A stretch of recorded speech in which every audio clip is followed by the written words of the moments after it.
Hello नमस्कार, स्वागत है आप सभी का राहुल क्लासेस बांका में। जैसा कि आप सभी ने देखा कि हमने आपको ऑफलाइन क्लास में बायोलॉजी का ये जो सेल चैप्टर है हमने आपको पढ़ाया। जो सेल चैप्टर हमने आपको पढ़ाया काफ़ी महत्वपूर्ण अपने आप में चैप्टर है। और हमारा पृथ्वी पर ये जो जीवन है ना, हमारा जो जीवन है पृथ्वी पर, जो आप हमको खड़े देख पा रहे हैं, ये कोशिका का कमाल है। घर बनाते हैं आप, जब आप घर बनाते हैं तो आप सीमेंट घोल दीजिए, बालू घोल दीजिए, क्या घर बन जाएगा? इन दोनों से बन जाएगा? नहीं बनेगा। आपको घर बनाने के लिए ईंटों की आवश्यकता होती है। जब आपको घर बनाने के लिए ईंटों की आवश्यकता होती है तो शरीर, इसको बनाने के लिए किसी भी चीज़ की ज़रूरत तो होगी ही। हमारा जो शरीर बना है, जिस प्रकार घर ईंटों से मिलकर के बना है, छोटे छोटे ईंटों से मकान बन जाते हैं, बड़े बड़े बिल्डिंग बन जाते हैं, तो उसी तरह छोटी कोशिकाओं से हमारा शरीर बना हुआ है। इसलिए कोशिका को हम जीवन की संरचनात्मक व कार्यात्मक इकाई कहते हैं। ये आप ध्यान रखेंगे, और अगर आप इस चीज़ को नहीं मानते हैं तो फिर समस्या आ जाएगी। तब तो आपको जानने की इच्छा नहीं रहेगी। शरीर हमारा कैसे बना है, हमारा अंग कैसे बना है, और अंगों से मिलकर जो शरीर बना है, इसमें सारा जो क्रेडिट जाता है वो जाता है कोशिका का। एक छोटी कोशिका मिलकर के बस जब बहुत सारी कोशिकाएं मिल जाती है, और बहुत सारी कोशिकाओं मिलने के बाद ऊतक का निर्माण करता है, और जब सारे ऊतक यानी बहुत सारे ऊतक मिलते हैं तो एक अंग का निर्माण होता है। और हमारे शरीर में अलग अलग प्रकार के अंग पाए जाते हैं। ये आपको पता है, हमें भी पता है कि हमारे शरीर में अलग अलग तरह के अंग पाए जाते हैं। पाचन तंत्र अलग है, मस्तिष्क अलग है, प्रजनन तंत्र अलग हैं। तो इसी प्रकार हम कोशिका का अध्ययन करेंगे इस क्लास में। कोशिका के बारे में जानेंगे, कोशिका की खोज किसने की, कोशिका की खोज कब हुई, कोशिका सिद्धांत किसने दिया, कोशिका कितने प्रकार के होते हैं, या कोशिका के जो मुख्य अंग हैं, जो मेन पार्ट्स हैं, उसके बारे में भी हम यहाँ पर जानेंगे। तो सारी बातों को आप नोट करते जाएंगे, जिस तरह से हम आपको बताते जाएंगे, जिस तरह से आपके सामने यहाँ पर लिखा हुआ है, इन सारी बातों को हम आपको बताएंगे। हम छोटा सा आपको खुद से पहले बता देते हैं कि कोशिका हमारे जीवन की संरचनात्मक व कार्यात्मक इकाई है। कोशिका की खोज रॉबर्ट हुक ने 1665 ईस्वी में की थी। कोशिका सिद्धांत स्लाइडेन एवं स्वान ने 1838-1839 ईस्वी में दिया था। कोशिका दो प्रकार की होती है, प्रोकैरियोटिक और यूकैरियोटिक, दो प्रकार की कोशिका होती है। उसके कुछ मेन पार्ट्स हैं आपके, कोशिका झिल्ली हो गई, कोशिका भित्ति हो गई, कोशिका झिल्ली हो गई, माइटोकॉन्ड्रिया हो गया, सेंट्रोसोम हो गया, जीव द्रव्य हो गया। ये सारी बातें हम इसमें जानेंगे। कोशिका सिद्धांत स्लाइडेन ने 1838-39 में दिया। मानव में अगर सबसे लंबी कोशिका कही जाए तो तंत्रिका कोशिका, मानव में अगर सबसे बड़ी कोशिका कही जाए तो मानव का यानी महिलाओं का जो अंडाणु होता है वो सबसे बड़ी है। और अगर मानव में सबसे छोटी कोशिका कही जाए तो मानव का जो स्पर्म है, जो शुक्राणु है, वो है। और दुनिया में सबसे छोटी कोशिका होती है एक जीवाणु का नाम है गैलीसेप्टिकम। क्या नाम है उसका? क्या नाम है? Mycoplasma gallisepticum. क्या नाम है? Mycoplasma gallisepticum. ये जीवाणु है और इसकी कोशिका दुनिया में सबसे छोटी कोशिका होती है। और आपसे सबसे बड़ा सवाल पूछा जाए कि सबसे बड़ी कोशिका किसकी होती है, शुतुरमुर्ग के अंडे की जो कोशिका होती है वो सबसे बड़ी कोशिका होती है। ये आप ध्यान में रखेंगे। तो इन्हीं सारी बातों को हम विस्तृत रूप से यहाँ पर पढ़ेंगे। चलिए हम क्लास को शुरू करते हैं, और आप ध्यान से सुनना शुरू करेंगे। कॉपी और नोटबुक उठा लीजिए, कॉपी उठा लीजिए, पेन उठा लीजिए, और हमारे साथ मेहनत करना शुरू कर दीजिए। भाई साहब, इससे ज़्यादा बढ़िया कुछ नहीं मिलेगा आपको। यहाँ पे जो हमने दे दिया है, यहाँ पे सारी बातें लिखी हुई है। हम जिस तरह से आपको बताते जाएंगे उस तरह से आप यहाँ से देख करके भी लिखते जाएंगे, आपको समस्या नहीं होगी। चलिए हम क्लास को यहाँ से शुरू करते हैं। कोशिका, सेल मीन्स कोशिका। चैप्टर किस चीज़ का भाई साहब? बायोलॉजी का।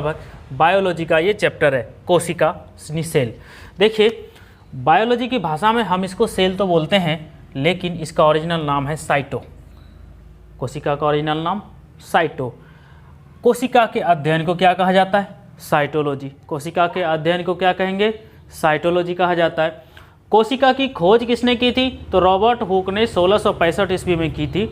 लेकिन सवाल पूछ देता है लोग, भाई साहब रॉबर्ट हुक ने जिस कोशिका की खोज की थी वो कैसी कोशिका थी? वो मृत कोशिका थी। कैसी कोशिका थी? ये मृत कोशिका थी, इसको ध्यान में रखेंगे। जब मरा हुआ कोशिका था तो जिंदा कोशिका भी कोई खोजा होगा। तो जीवित कोशिका की खोज किसने की? वो एंटोन वान ल्यूवेनहॉक ने। किसने किया? जीवित कोशिका की खोज एंटोन वान ल्यूवेनहॉक ने किया। जब कोशिका है तो उसका सिद्धांत आप देखेंगे कि कोशिका सिद्धांत किसने दिया? स्लाइडन एवं स्वान ने। ये दो वैज्ञानिक भाई साहब थे, इन्होंने 1838-39 में कोशिका सिद्धांत दिया। कोशिका सिद्धांत में था क्या? सोचने वाली बात है। कोशिका सिद्धांत में ये था कि जो कोशिका यानी नए कोशिका का जो निर्माण होता है उसमें केंद्रक की बहुत बड़ी भूमिका है। 2-3 पॉइंट ऐसे हैं, आगे मैं बता दूंगा। अब कोशिका से संबंधित जो बातें उसको ध्यान में रखने योग्य बातें, ध्यान से उसको सुनेंगे कि दुनिया की सबसे छोटी कोशिका माइकोप्लाज्म गैलीसेप्टिकमा नामक जीवाणु की है। सवाल तो ऐसे पूछ देगा कि दुनिया की सबसे छोटी कोशिका का नाम बताओ। आपको ये भी याद रहेगा कि माइकोप्लाज्म गैलीसेप्टिकमा का कोशिका सबसे छोटा है, लेकिन भाई वो जीवाणु है या विषाणु है या प्रोटोजोआ है, आदमी है, कुत्ता है, शेर है, क्या है? तो वो जीवाणु है। ये जो माइकोप्लाज्म गैलीसेप्टिकमा है ये क्या है? ये जीवाणु है। और इस जीवाणु की कोशिका दुनिया की सबसे छोटी कोशिका है।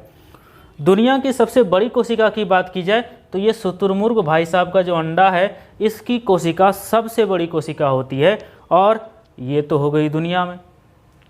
जब दुनिया की बात हम कर लिए तो मानव की भी बात करनी पड़ेगी। तो मानव में सबसे बड़ी कोशिका किसकी होती है? अंडाणु की, जो कि महिलाओं में होता है अंडाणु।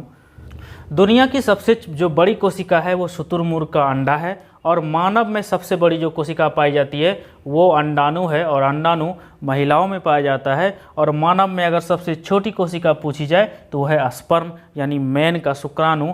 मेल का शुक्राणु आपका सबसे छोटी कोशिका उसमें पाई जाती है। ये हो गई कोशिका की बात। अब आइए, अभी और बहुत सारी चीज़ें बाकी है जो आपको जानना चाहिए। अब आप पूछेंगे कि सबसे बड़ी कोशिका, आपने बताया कि सबसे बड़ी कोशिका, यहाँ बता रहे हैं आप सबसे लंबी कोशिका। तो बड़ा और लंबा में अंतर होता है। कोई जैसे हाथी वो बहुत बड़ा है, जिराफ बहुत लंबा है। तो बड़ा और लंबा को ऐसे समझेंगे। तो सबसे जो बड़ी कोशिका थी वो थी मानव का अंडाणु। और मानव में जो सबसे लंबी कोशिका है वो है तंत्रिका तंत्र। उसको हम लोग क्या बोलते हैं? Neuron cell. क्या बोलेंगे? Neuron cell. ऐसी कौन सी कोशिका है जो विभाजन रहित है, जिसमें विभाजन नहीं होता? वो तंत्रिका कोशिका है, न्यूरॉन सेल। न्यूरॉन सेल में विभाजन नहीं होता। अगर न्यूरॉन सेल में विभाजन नहीं होता है तो ब्रेन कैंसर कैसे होता है? आपको मैंने क्लास में बताया था कि ब्रेन में 10% लेकर के ये गीलियन सेल पाया जाता है। क्या पाया जाता है? गीलियन सेल। ये गीलियन सेल ही सेल डिवीजन करता है और हमारे मस्तिष्क में मस्तिष्क कैंसर हो जाता है। लेकिन ये जो तंत्रिका कोशिका है, तंत्रिका कोशिका विभाजन नहीं करती, इस कोशिका में विभाजन नहीं होता। सवाल और पूछे आपसे, सबसे तेज कोशिका विभाजन किसमें होता है? तो वो लीवर में होता है। किसमें होता है? लीवर। हमारे शरीर का जो लीवर है, लीवर जो पार्ट है उसमें सबसे तेज कोशिका विभाजन होता है। अगर वो किसी तरह गलती से कट जाए, फट जाए, क्षतिग्रस्त हो जाए तो ये बहुत जल्द समय में अपने आप को ठीक कर लेता है ये लीवर। दूसरा और पूछेगा, कोशिका विभाजन तो हुआ, देखा किसने सबसे पहले? Rudolf Virchow. पहली बार रडोल्फ विर्चो जो 1855, यानी इसका और नाम है विर्चाऊ। क्या नाम है इसका? विर्चाऊ। रडोल्फ विर्चो यानी विर्चाऊ साहब ने 1855 में स्पष्ट किया कि कोशिका विभाजित होती है। क्या होती है? कोशिका विभाजित होती है। किसने? दोनों चीज़ें याद रखेंगे, रडोल्फ विर्चो और उसका दूसरा नाम है विर्चाऊ। कोशिका का निर्माण जिस क्रिया से होता है उसमें केंद्रक मुख्य भूमिका निभाता है। ये भी कोशिका सिद्धांत का एक पार्ट है। कोशिका सिद्धांत में ये बातें कही गई थी कि कोशिका का निर्माण जिस क्रिया से होता है उसमें केंद्रक मुख्य भूमिका निभाता है। और कोशिका दो प्रकार की होती है, एक तो प्रोकैरियोटिक कोशिका और दूसरा यूकैरियोटिक कोशिका। दो प्रकार की कोशिकाएँ होती है। कोशिका दो प्रकार की होती है, प्रोकैरियोटिक कोशिका और दूसरा यूकैरियोटिक कोशिका। अगर हम कोशिका के बारे में जानना चाहते हैं, बहुत अच्छे से जानना चाहते हैं, तो उसके जो मेन पार्ट्स हैं सेल के, उसे हमें अच्छे से जानना पड़ेगा। तो हम जानेंगे कि कौन कौन से मेन पार्ट्स हैं सेल के। कौन कौन से मेन पार्ट्स हैं ये देखिए। एक है कोशिका भित्ति, दूसरा है कोशिका झिल्ली, तीसरा है तारक का यानी सेंट्रोसोम, चौथा है अंतर्द्रव्यी प्रद्रव्य जालिका, इसको इंडोप्लाज्मिक रेटिकुलम बोलते हैं, और पांचवा है राइबोसोम, छठा है माइटोकॉन्ड्रिया, सातवां है गोल्गी का, और भी कई सारे पार्ट्स हैं। मैंने इनमें 7 पार्ट्स को यहाँ पे लिखा है और 7 पार्ट्स के आगे और भी सारे पार्ट्स हैं जो मैं आपको बताऊंगा अगली स्लाइड में। तो कौन कौन से मेन पार्ट्स आप याद रखेंगे अभी फ़िलहाल? कोशिका भित्ति, कोशिका झिल्ली, तारककाय, अंतर्द्रव्य प्रद्रव्य जालिका और राइबोसोम और माइटोकॉन्ड्रिया और गोल्गी का, ये सारी आप याद रखेंगे। देखिए जो कोशिका भित्ति है ना, ये कोशिका भित्ति केवल पादप में पाया जाता है। कोशिका भित्ति के बारे में अगर हम पढ़ेंगे तो कोशिका भित्ति केवल पादप में पाया जाता है, यानी पौधों में पाया जाता है। कोशिका भित्ति सिर्फ पौधों में पाई जाती है। और अगर पूछा जाए किसका बना होता है तो सेल्यूलोज का बना होता है। पेड़ पौधा से कुछ भी चीज़ बना हो, कागज़ हो, गोंद हो, रबर हो, कुछ भी चीज़ बना हो तो वो सेल्यूलोज उसमें पाया जाता है। ये आप रखेंगे याद से कि सेल्यूलोज उसमें पाया जाता है। कोशिका भित्ति का और क्या काम है? यह कोशिका को निश्चित आकृति प्रदान करता है और निश्चित आकार बनाए रखता है। क्या करता है? निश्चित आकृति रखता है और निश्चित आकार को बनाए रखता है। जीवाणु की जो कोशिका भित्ति होती है वो पेप्टिडोग्लैकन का बना होता है। किसका? जीवाणु की कोशिका भित्ति पेप्टिडोग्लैकन का बना होता है। किसकी कोशिका भित्ति? जीवाणु की।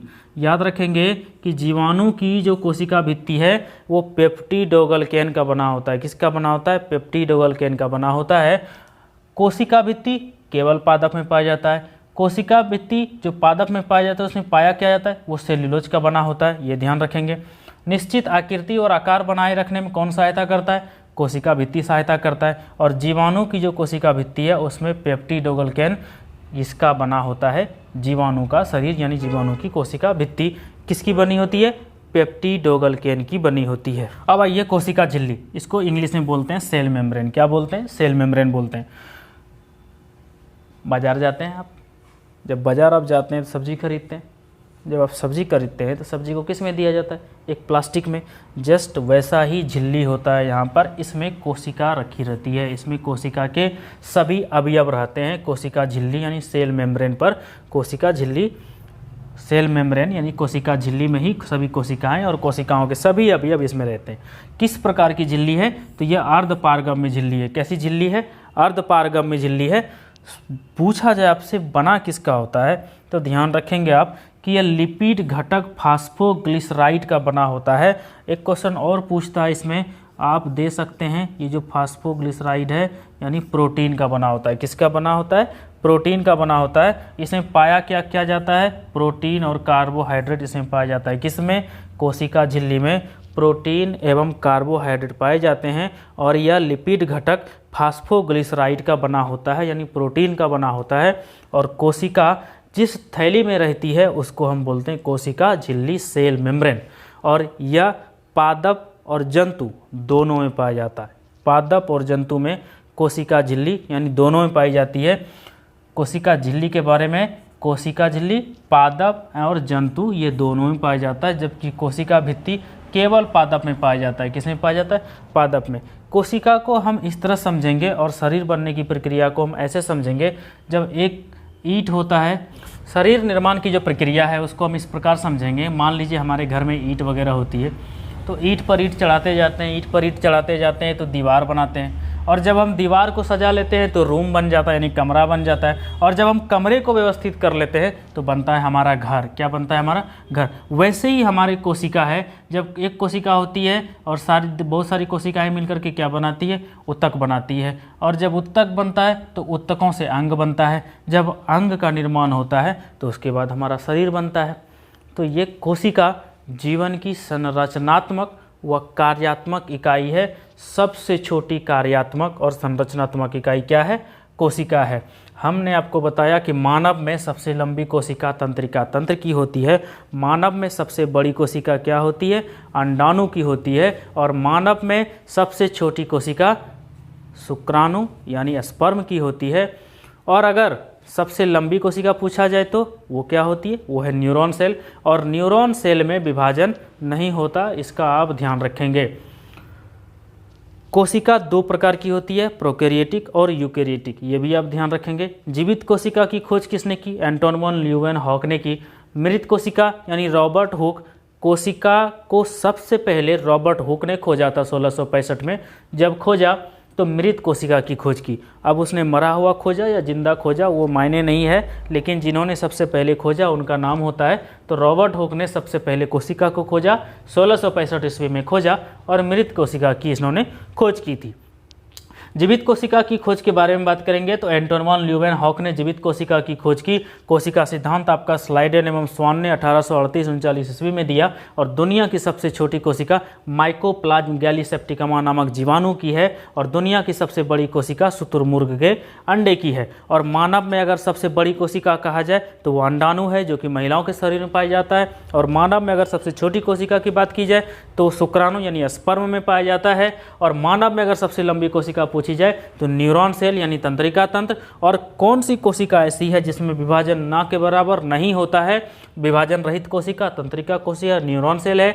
और सबसे तेज कोशिका विभाजन अगर पूछा जाए हमारे बॉडी में तो सबसे तेज कोशिका विभाजन हमारे बॉडी में लीवर में होता है। और पहली बार रडोल्फ विर्चो ने यानी विर्चाऊ ने 1855 में बताया था कि कोशिका विभाजित होती है। और कोशिका का निर्माण जिस क्रिया से होता है उसमें केंद्रक मुख्य भूमिका निभाता है। कोशिका दो प्रकार की होती है, प्रोकैरियोटिक कोशिका और यूकैरियोटिक कोशिका। और कोशिका के अगर मेन पार्ट्स की बात करें तो कोशिका भित्ति है, कोशिका झिल्ली है, राइबोसोम है, माइटोकॉन्ड्रिया है, गोल्जी है, सेंट्रोसोम है, ये सारी चीज़ें हैं।